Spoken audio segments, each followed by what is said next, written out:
Narito ang isang maikling kwento tungkol sa isang ina. Ilaw Anak, ng mag-aaral ka tahanan. mabuti ha, kasi yan lang Sa pwede isang ko maliit ipamana na sa baryo, iyo. Opo, nakatira si Aling Rosa kasama ang kanyang Mahal kita, nag-iisang Nay. anak Mahal din na si kita, Marco.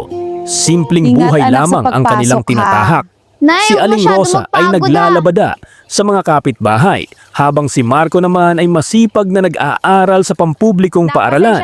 Araw-araw, gumigising si Aling Rosa bago sumikat ang araw. Okay lang, Nay, masarap Tahimik naman ang niyang sinasawsaw inihahanda sa ang kape at almusal ni tinapay. Marco, kahit minsan ay kape lang at pandesal ang kaya nilang pagsaluhan.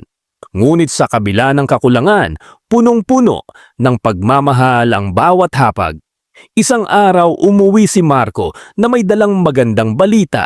Siya ay napili Nay, bilang para sa iyo valedictorian ng kanilang Lord, klase. salamat po. Hindi Salamat, mapigilan anak. ni Aling Rosa ang kanyang pagluha, hindi dahil sa lungkot, kundi Anak, sa labis na kinararangal saya kita. Ikaw ang at kayamanan pagmamalaki. Nay, Ma, matutupad din para natin sa iyo mga po pangarap ito. natin. Sabi ni Marco habang iniaabot ang kanyang medalya.